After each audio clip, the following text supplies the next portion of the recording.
Also on the footage, you will see the camera is pointed up into the sky at about a 30-degree angle towards Las Vegas, just to the left of the base. The camera was then turned on and basically left unattended for about 45 minutes or so when I was off talking to someone, and you'll see three ships. One actually comes in from the right and makes a quick sort of looping horseshoe motion.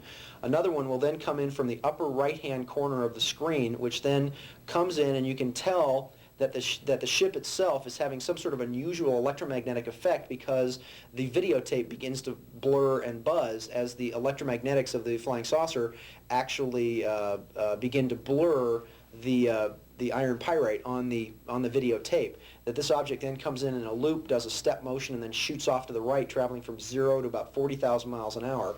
And a third object that then simply comes in from out of hyperspace, where the object comes in literally from out of nowhere in a small circle, which you'll see if you slow the film down, solidifies into a disc-shaped object, does another step motion, and then goes from 0 to 40,000 miles an hour out of the frame. The last thing you'll see on the tape is an actual close-up taken from about 6 miles away with a 12 zoom lens with about 3 lux on the camera, a close-up of the ship. What you'll see is that the ship itself looks like a bat wing almost. It looks like sort of like the bat plane, because the camera, when it's on infinity, looking or zooming in on an object that's that far away, takes those bites out of the object. But what in fact is happening is that you'll see that at a distance the object will pulse, and that at the camera, that as the camera then moves in, you will see what looks like clouds in front of the object, but that in fact is the energy field or the gravity field, quite literally, of the object spinning around the object, and you'll see it looking as though it's clouds moving in front of the object. Then you'll see the object move up to the right, drop down out of the frame, and then reappear in the lower left-hand section. Directly after this occurred, I gave the camera to a girl that was at the mailbox. I jumped in my car and chased after this object. Very soon, about 3 miles out into the desert, I was a couple of military vehicles came from out of the desert with their lights off, a black Bronco and a flatbed olive drab truck, a 4x4 cab truck. They pulled out and met another vehicle in front of the road. All three of these vehicles then turned around, and the light bars, they lit up the entire area. And in essence, when I got out of my car, they pointed guns at me, and they told me to get back in my vehicle and go back to the road, or I would be shot, in essence.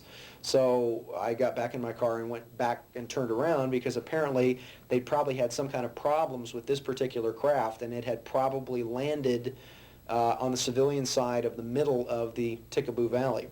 We have to understand one fact, that Area 51 has 3 tiers of security systems. The outer perimeter security, the inner security, and also the regular military security, plus automated security system. We're talking about outer perimeter security. Area 51 is using semi-private security firms such as Wackenhut Corporation. We call them Wackenhut SS because basically it's the way they operate. Wackenhut SS, of course, means Wackenhut Special Securities Corporation, of course, and they are assigned to guard the outer perimeters of Area 51. And they, because of the status of being a semi-private status, they don't wear any insignias of any kind. They wear military camouflage uniforms and carry machine guns and so on. They ride unmarked four-wheel Blazer type vehicles, and they harass citizens who even dare to drive on any of these dirt roads south of the Highway 375. We have every right to be driving on these public lands as long as we don't cross the warning sign area. We were harassed by dangerously maneuvering helicopter over public land on May 16th, 1991. A group of us, altogether 18 of us, were in a 7-car caravan just coming back on Groom Road after taking pictures of the warning sign area. We were coming back to Highway 375, but suddenly we heard a thunderous sound overhead, as if a railroad was passing over our cars. When we looked up, there was this military helicopter that appeared and came about 5 to 8 feet above our cars on purpose, harassing us, intimidating us, and for the next 15 to 16 minutes, we were trying to get away from this helicopter. We were frantically trying to drive and go away from this area, and we were buzzed by this helicopter continuously for 15 minutes. In one occasion, this helicopter circled around as we were driving and came front of our cars at almost low level and just scared us and continued this illegal maneuvering, endangering our lives. Where is it? Where is it?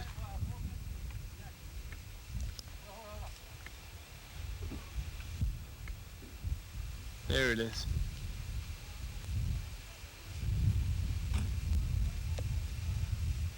Jeez. How can you see anything with it? It went behind the mountain. There it is.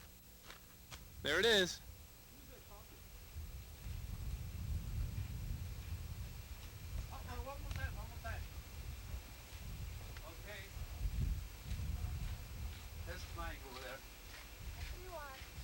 Huh? Yeah, it's test flying. It's going to continue for the next stop. Right there it is. See it?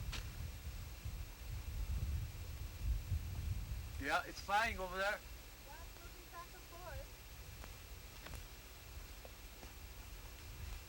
Take a look at here. Yeah, take a look at it. It's a light. See, when I see it, it's darker out. It's hovering over there. I had to put the gain on just to see it.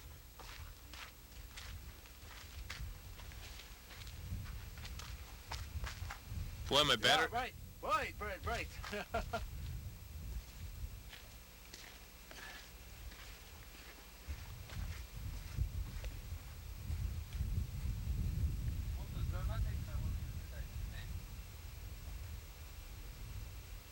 Fortunately, this isn't doing me any good.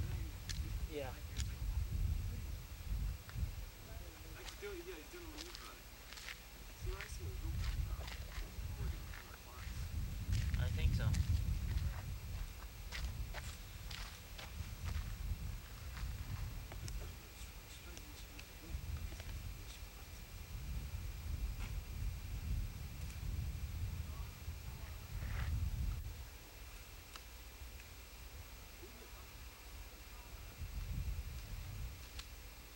Who's that, Gary? Tell him to shut up. I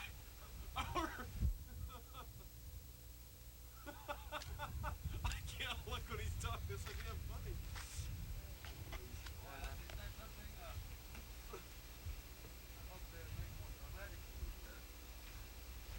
You seen it doing zigzags before? Yeah. Flying all right. He just went. The UFO, which yet was filmed by the Japanese television crew that night, was analyzed by Nippon Television with the help of latest state-of-the-art computers. The result? It's definitely no conventional aircraft. He was upset for us. 日立取材班が撮影した飛行物体もコンピューター解析してみた。エリア51に現れた例の光る物体は、その明るさの度合いを細かな色に分けて表示するとこのような姿になる。一方、その後同じ場所から撮った車のヘッドライトは明るさがこのような構成になり、比較することができる。これはその光の明るさが時間によってどのように変化するかを大きさで示したもので、ヘッドライトの場合かなり変化するものということがわかる。一方、エリア51で撮られた光る物体は常に同じ大きさで明るさが変わらない。やはり普通の物体とは全く違うものなのではないだろうか。But also around Las Vegas, unknown flying objects are regularly observed.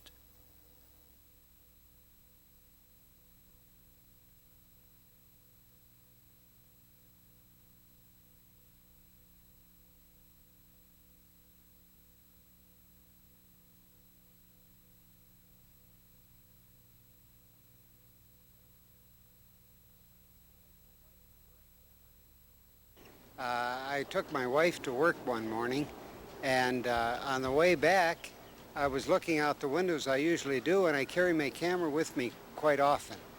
And I saw this anomaly, this UFO in the sky, and so I stopped my car and pulled out and took some footage of it, which is what you're looking at now, I guess.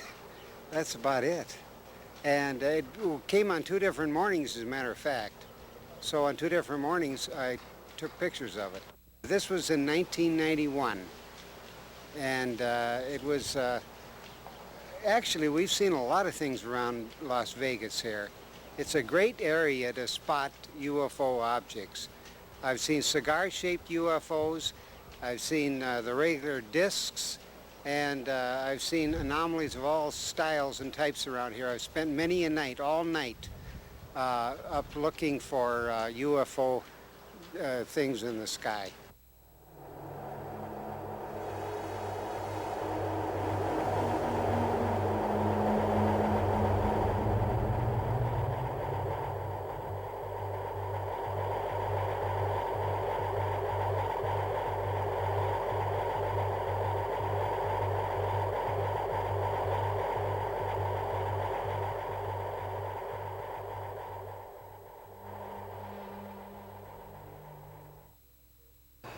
One morning when I woke up, I was drawing the curtains of the window, and it was a cloudy day, but clear. And they looked just like bowler hats, dull grey, no windows, no wheels, no nothing, just looked like a bowler hat, metal, definitely metal. There was 2 of them. One was flying in a steady fashion, and the other one, it looked like the pilot was drunk because it was just flying this way. And they went down behind some apartments, which were only about 100 yards away from me. That I was impressed with. I told my wife about it, and she gave me a strange look. And 2 weeks to the day, she was at the same window, saw the same things, and called me at work. And she was gibbering away, and I was, yeah. And from then on, we'd seen quite a few. I spent a lot of time out in the desert with my camera, and I got rather obsessed with it for a while. But as you'll see in some of the other footage of what I've got, it's quite interesting, and it's definitely unexplained.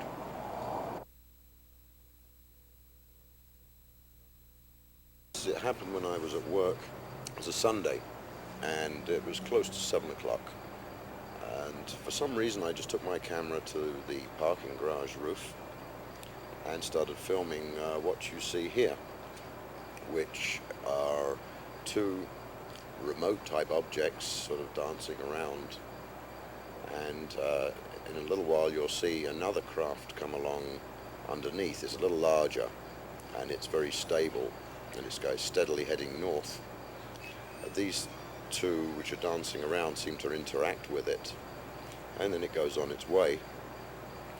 A few minutes later, another craft comes along the base part of the mountain, and in between that, an aeroplane going in to land at McCarran Airport goes past, so you get a good idea of the size and the distance.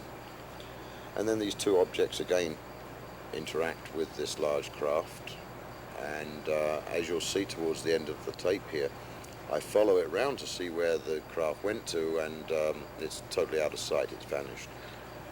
Do you recognize more details when visible? No, not really. No. It was just close to dusk. They were just lights in the sky. It's slightly delta-shaped, I think, the objects are. That's how they appear anyway, when I zoom in. Obviously, the Lazar UFOs were just the tip of an iceberg, a black world, as fantastic as a fairy tale country or a faraway planet. Yet committed researchers try to trace down the last mystery of these super-secret test flights. By looking at the maps and by discussing things not only with the sheriffs, but also with friends of mine, I found a mountaintop in which you can actually climb to the top of the mountain, and it's about an hour and a half hike or so. It's about 7 miles to the top of a mountain which we call Morton's Mountain, since I was the one that first found it. Climb up to the top of the mountain, and this is where you get this spectacular view of virtually the entire base. You can see this particular video was taken at night, so because of the fact that we were very afraid of being caught out there still during the day, because we weren't really sure whether or not we were over the military's border or not. At about 6 a.m. every morning, they were sending helicopters out, literally chasing us around if we were anywhere near their border. And the evening times, they would send out the security vehicles, the Bronco security vehicles, who would do everything from take down our license plate numbers to actually go through our cars to looking for us in the desert, thinking that we were actually stepping across their border. This videotape comes from our efforts, literally risking our lives at that time to be able to get a good view inside this probably one of the most top secret facilities the United States has above ground. Specifically what you're looking at is you're looking at Area 51 at night, taken at around dusk. You're also looking at another section of the video which was work that looks like was going on the runway. Now for some reason the military was carrying out some kind of either construction operation at night. Now there seems to be a huge halogen lamp that's illuminating part of the field in which you'll see smaller lights, which are trucks and jeeps basically coming and going from this light. You'll see on the film what we thought originally was a ship actually coming on and testing and moving around on the floor of the valley. It didn't really move that much at night, so that's why we concluded that it must have been some sort of halogen work lamp. You'll see for the first time the object which is called Old Faithful. Now Old Faithful is called that because something appears in the sky over Area 51 at 4:50 a.m. virtually every Thursday morning. Now many times this object is preceded by what in California have become known as skyquakes. There is a very large object which we've witnessed out there between 700 and 800 feet long, and this object literally comes in from space, traveling anywhere between Mach 10 and about Mach 18, flies over Catalina Island, over Southern California, and then lands at Area 51. This particular object that you're seeing, we theorize, is what's known as Project Senior Prom, which is underneath the Project Aurora banner, and that this object is in fact an unmanned 132 nuclear weapon carrying nuke platform that in essence orbits the planet to be able to rain down nuclear bombs on virtually any country at the push of a button. This object, as it's landing, you'll see it appear in the sky, very dramatic footage of the first time anything has ever been shot actually physically landing at 51. The object appears at exactly 4:50 a.m., comes down in a conventional flight pattern. Now sometimes this object will shake back and forth violently, displaying all the characteristics of a, quote, conventional UFO, unquote. And on this particular occasion, it comes all the way down in a very straight line. You'll see a field around the outside of the object, and when it comes down between two safety lights, you'll see it actually physically land, and then when it comes past a second set of safety lights, the field around the ship actually blinks off, and then you can see that it is some sort of unusual dart-shaped aircraft, some sort of experimental aircraft, because it does have wheels on it, and it does appear to have a fuselage that comes up in a point with a light at the top and at the bottom, and then comes back at the bottom. So it is a very unusual ship, and this particular ship was in fact preceded by one of the famous Southern California skyquakes.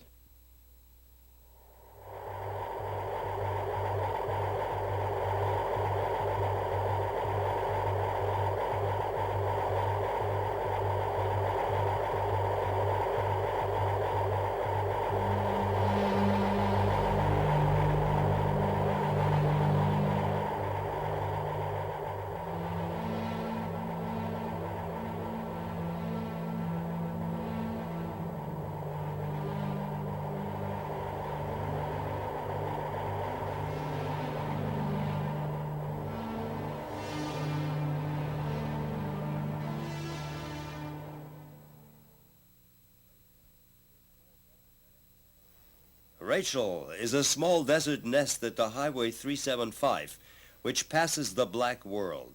Its inhabitants are mainly workers of the test site. Rachel's main attraction is the Little Ale Inn, the local grill and beer bar owned by Pat and Joe Dravis, which became the main information exchange for Area 51 enthusiasts from all over the world. It not only exhibits UFO memorabilia, it also houses a library and a large collection of newspaper articles about secret government experiments, documenting that the greatest secret of our time actually is no secret anymore.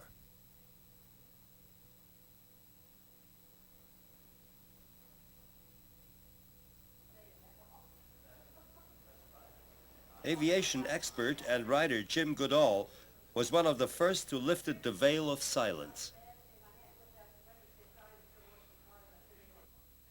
I am a published author. I've written for 3 different publications. I have a number of articles on black programs and secret projects for Jane's Defense Weekly, for Interavia, for Aviation Week Space Technology. I have 3 books right here that I have authored just on the F-117 alone. That is where I spend all my spare time, is digging. I've had my neighbors questioned, I've had my mail opened, I've had my phones tapped. I was called up for Desert Shield. I'm in the Air National Guard. They held up my clearance at the Pentagon. They didn't deny my clearance, they held it up because I asked too many questions of my government. And my response was, that is my job. As an American taxpayer, it's my job to question my government whenever I feel it fit, and I do. And I make a lot of enemies, and I'm referred to as that SOB from Minnesota. I have quite a reputation in the Pentagon for being able to dig up information when no one else can. What's going on in Area 51 today, based on information from first-person interviews I've made over the last 6 or 7 years, there are at least 8 black programs flying out of Groom Lake, out of Area 51. That does not count the B-2 bomber because it's not a black program. It does not count the F-117, which is virtually a white program today. There are at least 2 very, very high-speed aircraft that have been reported since 1982 is when we've heard the first reports of them. One of them is a small aircraft. It goes approximately Mach 4 to Mach 6. There's an aircraft that has been tracked out of the Bay Area TRACON in Oakland, California by the Federal Aviation Administration Center at least 8 times since 1986, flying in excess of 10,000 miles an hour going through controlled airspace, and a very, very large aircraft at that. Besides the 2 high-speed aircraft, there is a stealth or low observable electronic warfare aircraft. It's been referred to as Excalibur. There is an aircraft that is designed to fly very, very high, but very, very slow and very, very quiet. There's been some rumblings or reports as a flying triangle, much like the canceled McDonnell Douglas General Dynamics A-12 that was going to be an attack aircraft. Just recently, out of Lancaster, California, taken off from Palmdale, which is Air Force Plant 42, and that's where the B-1 was built. The B-2 bomber is being built there. The F-117 is being serviced there in the U-2 operations. There has been at least 3 sightings of triangular-shaped aircraft being launched out of that area. They made no noise, and the people just happened to look up and see these things leaving the area at relatively low altitude, but again, no noise. Are there any unconventional technologies, propulsion technologies involved? Yes, I have had the opportunity over the years to interview, again, people who have worked at the test site at Groom Lake. One gentleman spent 12 of his 30 years in black programs at Groom Lake.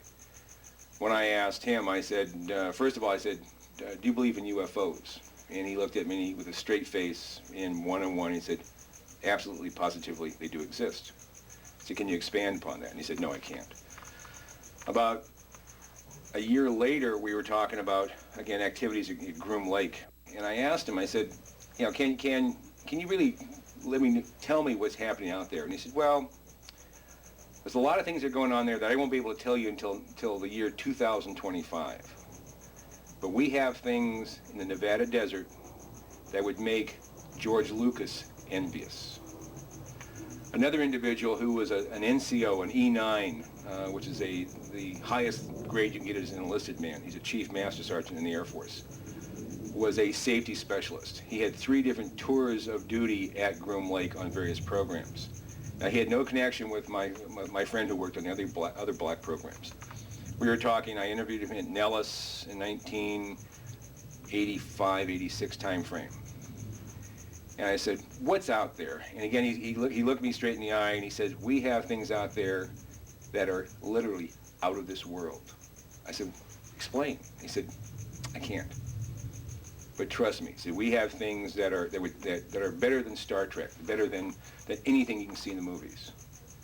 He said, are the airplanes? He said, I can't comment.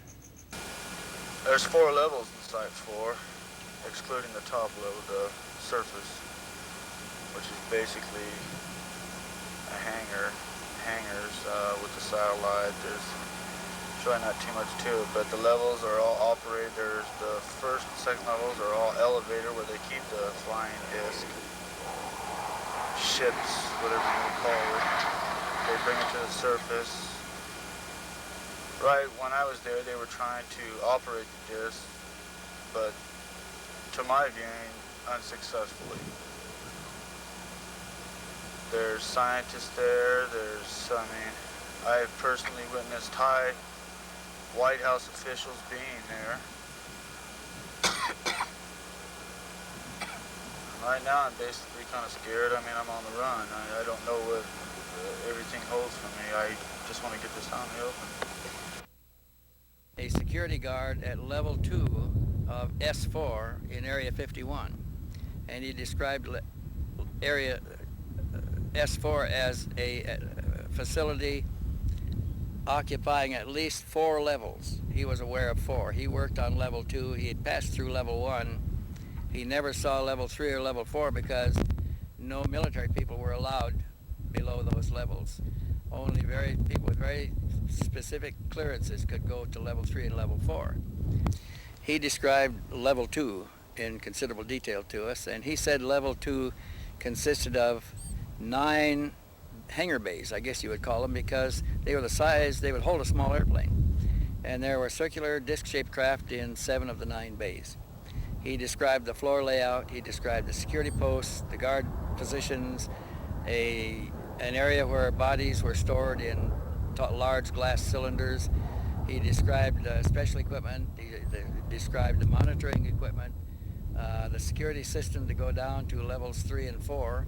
He said that they were never allowed down there. Only specially cleared people with very specific clearances, which included a plastic card with magnetic information in it, a handprint, and a right eye retina scan, and put their eye to a little camera. And if they passed, they could go down. If not, their instructions were to arrest them immediately and have somebody from above come down and get them. This is a very vast complex. Big place, huh? Big place. The elevators are right here. There's 4 elevators. 3 and 4 are extremely security. There are no sentries down at 3 or 4. And the levels of 3 and 4, I don't know what goes on down there. I heard something about an Abbey or EB down there. I'm not too familiar with what it is, but as you get off the elevators, get off, and this is level 2. You walk in, the bays are over here. They're all separated by like an automatic doors that open and close each bay. Walk down, there's 5 on each side. There's a hallway right there, and each of these bays have elevators that'll bring them all the way to the top. it'll bring the whole floor all the way up with a hydraulic system. Now, as you walk down, there's a lot of machinery right here, which I have no recollection of what it does. I believe I've never been in that area. My job was to be a sentry for these 3 gates and up above in the level complex, and sometimes I would be walking down here escorting people. Now, over on this, there's a hallway down here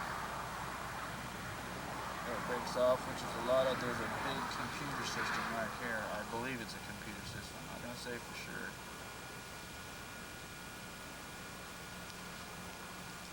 Right here is a level for 7 tubes.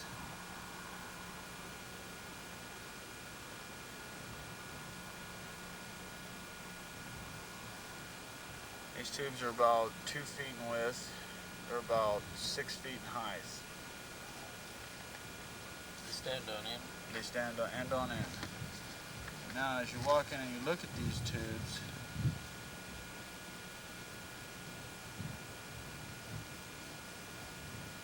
I'm just going to go push a 1. They're all exactly the same, and the creatures inside are completely identical. There's absolutely no way that I can see of identifying each and every one of them individually. Now there's an aluminum part right here. I don't know if it's covering genitals of them or not, but the rest is filled with the solution. There's a couple tanks right here. I don't know if they're oxygen. I don't know what they hold. There's no identifying marks on them whatsoever. There's absolutely no air in the tanks. It's all solution. And the grays are just in here, right here. They're suspended, so I imagine they're being clamped somehow, some way to hold them in this where their feet is completely off the ground and stuff like that. And under here, there's about a 1-foot pedestal of black iron steel. It's polished, but it looks like a black polished anodized iron. Now the things inside,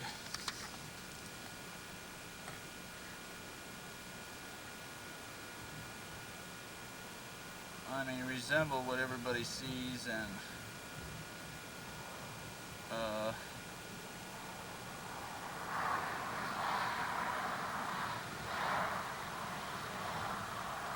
the only thing that's different about them from what I see on all the pictures is the eyes appear to be have deteriorated, or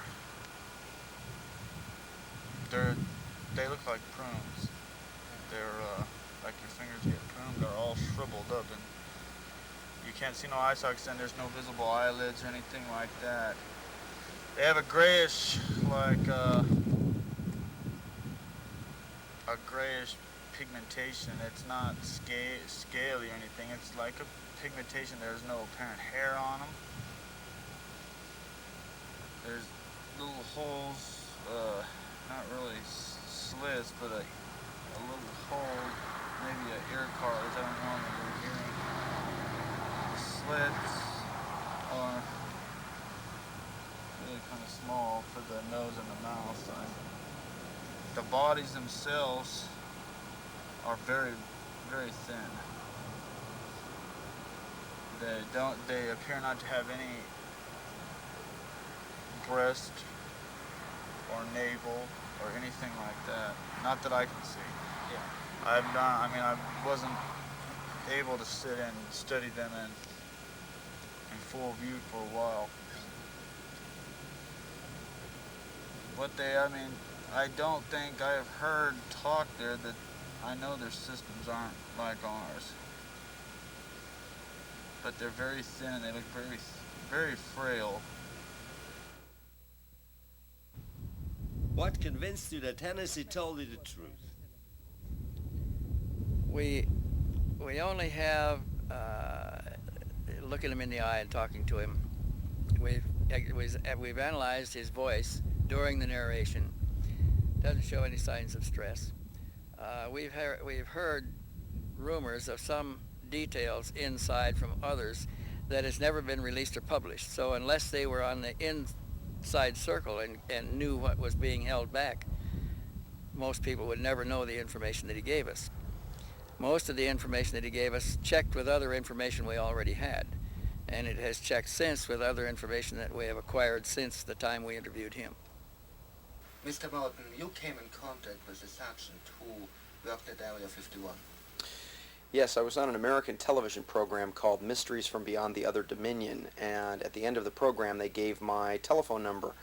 This gentleman contacted me through that telephone number and related to me that he was in fact a master sergeant at Area 51 for over 12 years, and that everything that had to be taken in and out of the base or transported from one place to another on the facility had to go across his desk. Of course, the man had a very high-level, top-secret clearance. He gave me his name, he gave me a military ID number, which I was able to check, and his military ID did in fact check out that he had worked at Nellis Air Force Base and had then worked at the Area 51 facility. He told me a number of very interesting things about how the facility was laid out, how many levels the facility had, how it was connected to other facilities, and he asked me a number of questions about things that he didn't really know about, just stuff that he had seen going across his desk, and was curious about how certain things work. So there was an exchange of information between he and I. It is unfortunate that he seems to have disappeared. He seems to have moved with no forwarding address. His telephone number no longer works. I was in contact with him for quite a period of time, and then the man simply vanished. Did he ever see alien spaceship or alien bodies? On many occasions, he told me, Chip is what he called himself, that he had in fact transported disc-like saucers, what he considered to be alien spacecraft. And remember, he was not sure if they were alien or not. He never saw the actual paperwork on the craft. He was only responsible for transporting the objects from place to place. However, he did transport a number of very large 30 to 60 foot disc-shaped craft. He was responsible for transporting some bell-shaped objects. He said when they were at rest that they were a very dull gunmetal color. He did in fact witness on a number of occasions the tests of these craft, because they would have to cart them out to a certain place and then they take them off, and then the objects would then fly around. And he was asking me how something that looked so dead and so lifeless could then glow up the way that it did, and the metal on the ship would actually look as though it was alive. As far as the alien bodies were concerned, he told me that Area 51 had 5 underground levels to it. This was confirmed by 3 other sources that I had at the facility. He also claimed that there were not only living aliens on the base that he not only saw, because he was responsible for transporting them physically by jeep from one place to another, but also that he saw a number of alien bodies in very large tanks, that the tanks had a silver backing to them, that they had a silver strips across the middle and the bottom of the tank. They were filled with a blue liquid. He said that he personally saw 5 different tanks that had these alien bodies in them, the classic little gray bodies, the 3.5 to 4 feet tall, but that they also had 4 humanoid aliens that were had blondish and reddish hair. Very little was unusual about them that would demarcate them from actual humans, but he was told that these were actual alien bodies, supposedly, and this was his speculation now, but he said that they were supposedly from the Pleiades. There are many underground alien facilities, and they're all over the place. There's also many underground U.S. facilities. In 1960, it became apparent to the military that if they were going to have any significant covert operations, they were going to have to be underground. The reason was people are extremely observant. They notice everything that's going on. And if there was going to be huge transportation of materials, men, equipment, all kinds of stuff, that it was going to be have to be underground. There was a major meeting with all the major contractors, the big contractors like Morrison Knudsen and those type of people. And the meeting included the highly specialized area of underground operations as far as drilling down there, how you move that kind of dirt. And they started then, basically in 1960, building all these underground facilities. Right now, they're just all over the United States. It's just incredible how many there are. There's a network of tunnels that connects Edwards Air Force Base with the Tehachapi Base, with Tonopah Test Range, Groom Lake, George Air Force Base, California City, China Lake. It's a tremendous network. I have varied and many people who have told me that they exist, that they have been down there. I have a friend that is a hydraulic engineer on one of the tunnel boring machines. It's 28 feet in diameter. He works at the Nevada test site where the tunnels go down almost 3,000 feet. In addition to this, I have had a number of ex-military persons, engineers who've worked in the aerospace industry, for the aerospace companies out in the Antelope Valley, such as Lockheed, Northrop, Rockwell, who have related to me their knowledge of underground facilities. Not in all cases have they revealed what they knew about alien life forms or alien technology, but they said that these underground facilities exist without a doubt. Okay, that many aerospace companies have these facilities, that most of our Air Force bases, our naval bases, have these type of facilities underground, and that ultra-secret work goes on in secure underground facilities. Now, our difficulty has been in trying to come up with the evidence that these facilities are connected with the UFO phenomena. So we have had to approach this not only from the viewpoint of listening to testimony, but keeping some of these facilities under surveillance so that we can take cameras up there or any means that we can to record phenomena that seem to be emanating from or associated with these facilities. And that has been done. And people have reported seeing classic UFO phenomena around these facilities. There are 4 aerospace covert facilities. This is what we call the aerospace connection in the Antelope Valley and also the San Joaquin Valley. Rockwell in the San Joaquin, Lockheed, McDonnell Douglas, and Northrop in the Antelope Valleys. And these operations are extremely suspicious. They have a surface cover activity. They call themselves RCS testing sites. That stands for radar cross-section. And apparently their presumed purpose is to test various aeroform designs atop pylons with radar cross-section. And the disturbing part is that we have found out with incontrovertible proof that there are extensive underground facilities. And for example, Northrop, we have documented to have 42 levels underground. Now, if this is radar cross-section testing, which is above ground, why do they need 42 levels underground? Also, at the Lockheed facility out in Hellendale, we had an investigative reporter who saw a blueprint of the building plans for that facility that he wasn't supposed to see. It showed that they had an extensive underground facility 300 feet down. And when this reporter interviewed the person who was in charge of that facility, they had a nice, pleasant interview until at the end he told the director that he was aware of this extensive underground facility. And what could he tell him about that? And immediately the man's eyes grew wide and he said, "This interview is terminated." So it's very suspicious. And then of course we have other reports of people in the area who say that they have seen alien craft emanating from these facilities and terminating at these facilities. And other kinds of blue beams, strange lights in the sky, surveillance orbs, size of basketballs, medicine balls, that survey the area and move in ways that we don't possess that kind of technology.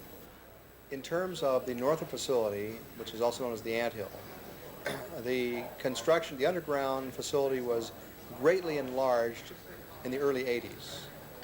And what took place there was an enlargement, I understand, from 13 levels underground to 42 levels underground. And we have reports from construction workers who actually worked on the site, cement truck drivers, and at one point, Michael, cement trucks suddenly appeared on the scene 5 miles long, pouring concrete continuously 24 hours a day, 7 days a week for weeks. And we figure at 3 yards of concrete, 9 yards of concrete per truck, close to 1 million yards of concrete must have been poured underground. Also, we understand from the construction workers that 3 silos were constructed there, 3 underground silos, and we were bringing out the fact that saucers have been seen to just come screaming out of the facility as if they had had some travel distance underground. And also craft would, like helicopters, would come into the facility and just disappear into the ground. So we knew from construction reports and from visual reports outside the facility that something very suspicious in the way of silos was going on. Norio and I put together the first investigative team to actually fly over these facilities and investigate them from the air with video cameras, still camera shots. It was very exciting. And on our first flyover of the Northrop facility, we spent about an hour in the air on that trip. It was historic. You can imagine that my heart practically jumped out of my mouth when we're flying over, and the pilot, unsolicited, says to me, "By the way, there are 3 silos down there." Now, I had learned from my inside contacts that 3 silos had been constructed there. And I was looking for those silos the minute we appeared over the facility. I was intensely looking for 3 silos, didn't see any, and suddenly the pilot says to me, "But I just told you." I was shocked. I tried to contain my excitement, and I pretended to be rather casual about it, and I said, "I'm sorry, I beg your pardon, but did you say silos down there?"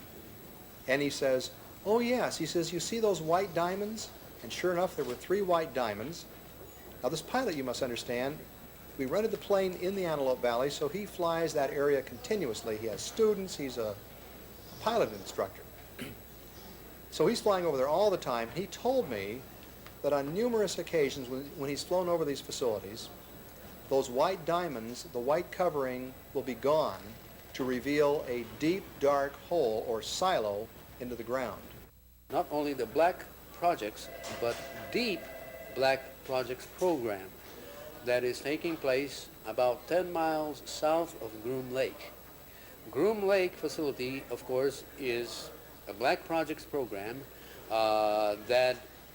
that is, technologically speaking, not in line with higher technology that is present 10 miles south, which is located on Papoose Lake facility.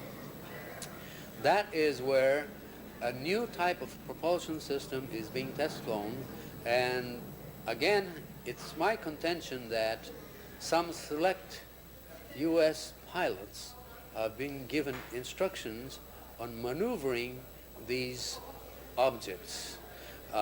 We have, from all types of reports and sources, this established this one fact, is that there is some type of pumpkin seed program. This is a nickname of a new type of propulsion system using pulse detonation system.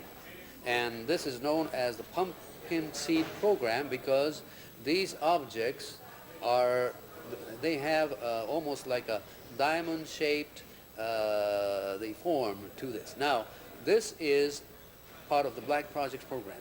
However, what I've been investigating is more than that. It's the Super Deep Black Projects program, which could possibly involve technology much higher than this type of pulse propulsion system, which could be antimatter or some type of anti matter, as Mr. Lazar has been stating. The sources of our information are not only from researchers that have received a lot of infos through Aerospace Connection. We have been in touch with several persons that confirm that Black Project program is ongoing at Groom Lake facility, Papoose Lake facility, plus other facilities such as in California. The Northrop, McDonnell Douglas, and Lockheed, all of these facilities are conducting some type of testing of certain type of aerofoams that resemble almost a disc. And it's possible, very possible, that the technology behind this could be received from some intelligence, not necessarily us. In other words, we're talking about something possible transfer of technology. After I had, of course, got out of the service, I worked for the government, you know, as a test pilot on various different particular aircraft. While I did that particular activity, I was asked if I would mind working on some simulators, and I thought that was a good idea, good for my future, so I did. We were then reassigned. It was just not myself, it was several other fellows like myself, engineers, that were reassigned to certain companies here in the United States on the various different simulators that they were making for the various new aircrafts that they were building. For example, you know, the F-89, F-94, and F-102, and a group of others. We spent probably close to 3.5, 4 years just in training on simulators, and just exactly, you know, how a simulator, an actual simulator for these aircraft work, you know, and the new designs as they came along. After they thought that we were trained sufficiently, then we were asked to do another project, which was more or less in my field as mechanical design. That was to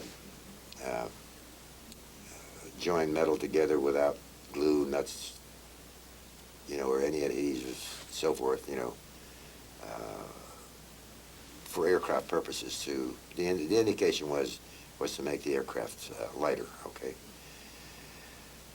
This of course, was several years going on. In the meantime, of course, security classifications were going on, you know, as far as we were concerned, and just the individuals that were going to work on these particular projects before going to the actual facility where I had done this activity. We developed this particular process of joining this material. It took quite some time, over a period of about 4 years. And then it was indicated to us that we'd go on a special project in New Mexico, which we did. And it was about 3 or 4 years after we had gotten there that we found out that these were simulators that we would be engineers on simulators for flying discs. Those, one particular project I worked on associated with that disc was several years, of course. It's very time-consuming in a translation of scientific data as provided to us by the grays, a specific type of gray. As this information was given to our scientists and various different engineers that we had no association with, but they were doing what they call a copy engineering. The copy engineering was a process where they had taken an item or a portion of the craft, and they were disassembling it, writing their procedures, and identifying certain things as they took it apart and how it related to, from their science to our science, and could we use that.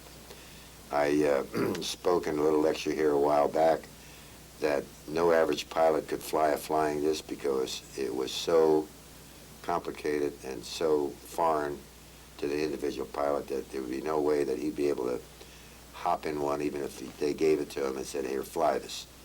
Consequently, what we did, we took their avionics and transferred it to our science and our technology and used the avionics that we know of as far as aircraft is concerned. The basic principles in all this, as far as the avionics was concerned, was no different than a regular aircraft that we have. If you understand that, say for example, a fighter aircraft, it's much different than a flying disc. There were certain situations that we had to resolve, and basically we only looked at a couple different things because the flying disc only flies in about 3 different positions, and that is at 65 degrees, flat horizontal, and possibly vertical.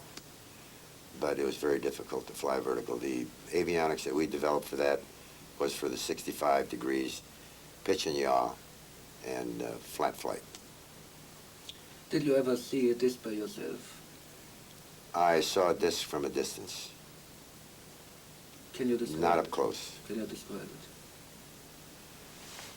If I was describing a disc for you so you'd understand what we're looking at, if you did see the Bob Lazar poster, very, very similar. This facility I was worked at is I'd say, as far as secrecy is concerned, is much tighter than possibly even Nellis here and some of the other facilities, in this country. The entrance and the locations and the scenario on say, hey guys, here this is, this is what the ship looks like. It's okay. That's what the ship looks like. As far as entering the ship, no. But that was a disc. How far away was it? Oh, I was, say, 10 or 15 feet away. Was it flying or standing on the ground? It was just sitting on the ground, on its belly. What did you feel in the moment when you saw it? What was your impression of it? I had, my impression was, as an engineer, was just great. Have you ever seen any aliens?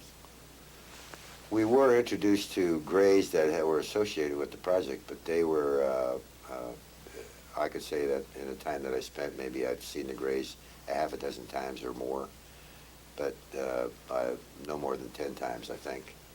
But they were on, the reason that we saw them was actually for us to get used to being associated with them, okay? It's no different than, say, going to Africa and seeing a bunch of pygmies and, looking at those people for a while, and then, this is a little different than that, but it's the same situation where you're seeing something that's a little bit different than us sitting in this room, talking right now, with their features and their makeup and that kind of thing. The conclusion that I have made from this is kind of a tentative conclusion, and it's in several parts. Number one, United States Air Force is interested in any foreign objects that are invading our skies. They would be foolish if they did not conduct a serious investigation of what appears to be superior technology in order to do an estimate of the situation. That's point number one. Number two is, over a period of time, they could have progressed quite far in the study of this technology. Far enough that I believe brings us around to point three, and that is you recruit your best minds from where? The aerospace industry, to work on highly classified, or what they call black projects, in order to see if we could duplicate or develop this technology for ourselves. Because what every military wants is superiority, an advantage over the enemy. And of course, this kind of technology would offer us an incredible advantage over almost any enemy, at least that could be found on Earth. Was extraterrestrial technology already used for secret military projects? I think it's entirely possible. The sources I have say that that's the reason that we were studying alien hardware in the first place, wreckage from Roswell and other crash sites, is so we can figure how it worked and have a military advantage over our adversaries. Could be the Black Manta, could be the Aurora, could be stealth technology. One of the things we learned in Russia is that they were studying UFOs for incorporation into their stealth program, and they also studied UFOs for incorporation into their SDI program. So if it was going on there, chances are very good that it was going on here as well. The piece of UFO lore or information that really sticks the closest to home was a letter from a very close friend of mine who wrote a letter to Ben Rich. Ben Rich is the retired president of the Lockheed Advanced Development Company, the people that brought you stealth, that brought you the SR-71, the U-2. Ben was asked, in a letter, do you believe in UFOs? And he wrote back to my friend, yes, both Kelly, referring to Kelly Johnson, the founder of the Skunk Works, and I are firm believers in UFOs. Well, this got John Andrews very, very excited, so he wrote another letter back to Ben. He said, please explain, please clarify. We're talking about two categories of UFOs, both man-made and extraterrestrial. And Ben wrote back again on his letterhead, handwritten, which you have a copy of, saying yes, UFOs do exist, both man-made and extraterrestrial, and we refer to them as unfunded opportunities, and he underlines the UFO. Are these super-secret test flights with recovered UFOs for real? Do U.S. government scientists really investigate extraterrestrial technology? We wanted to find out the truth, test the claims. Following Bob Lazar's recommendation, we drove out to the Black World on December 2nd, 1992, together with an ABC television camera crew. First, we waited near the black mailbox at the Groom Lake Access Road. Then, followed by a black unmarked Ford Bronco of the Wackenhut Special Security, we changed our location to the Campfire Hill, an elevation on the roadside, closer to the base. It was a Wednesday night, and shortly after sunset, at about 6:15 p.m., the first mysterious flying objects appeared.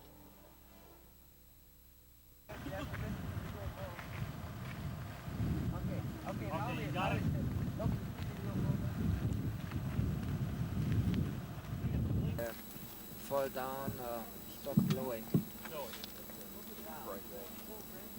You know a signal flare, military signal flare? Groupie, I got it on tape. Yeah. Awesome. I don't know.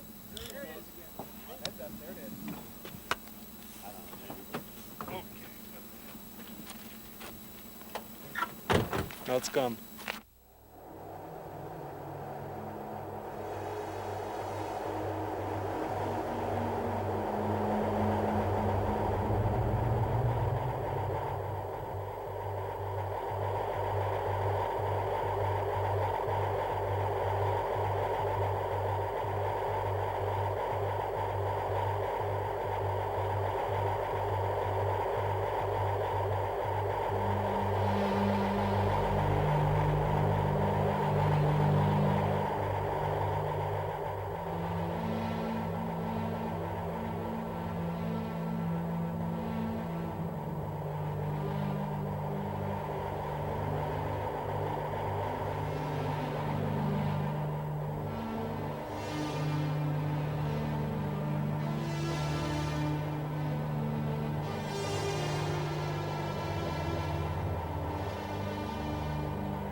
flares, aerial maneuvers, or test flights of extraterrestrial spacecraft?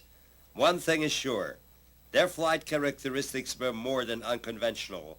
Our eyewitnesses were convinced. I saw, well, right over the horizon there, as most of us said so far, I saw a light come up over the horizon, probably a few degrees over the horizon, and it broke into first 2 lights, then 3 lights, and then it seemed to string them all together, kind of like a string of pearls or beads.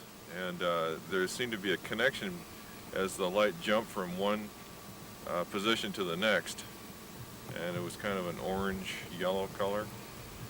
And it seemed to be sort of swirling around at the same time. It wasn't a straight directional thing. It's kind of like they were going like this a little bit, you know. The first thing that was interesting we saw along this ridge out here were a series of white blinking lights that seemed to be, as we looked through binoculars, the same light or several lights that were moving real rapidly around the sky, blinking. Very unusual. All right. Yeah. The one that seems to be attracting the most attention is the one we saw out that direction that had a strange color and seemed to split. Describe that one for me. Yeah, well, it was an orangish red light that was rather intense, and it seemed to split off into different pieces at one point and come back together again. And I think that was the most interesting aspect of that. We've seen a lot of interesting things tonight. What was that they saw in the skies above Nevada? We'll try and have some answers next. A big UFO convention came to an end in Las Vegas last night, and afterwards, naturally, some of the members went out in the desert to search for UFOs. A news crew went along, too, and sure enough, it wasn't long before a mysterious, unidentified object appeared. Not too surprising, somewhere up there, you see it, because this patch of desert is right near a military test site. This looked like no aircraft lights that any of these folks had ever seen. This was a bona fide UFO sighting? I think it was, yeah. And UFO means unknown flying object, and this definitely was nothing I've ever seen before. Was it a bird? Was it a plane? Was it the Aurora, the secret plane? We don't know. More to come, I'm sure, and the Air Force is not saying anything as usual. Oh, fascinating. You have a good weekend, of course, all of you. Good night, everybody. Maybe it's just a question of time before the secret of the black world will be revealed. The answer on our questions, still hidden behind these mountains, might turn out to be revolutionary for all of us.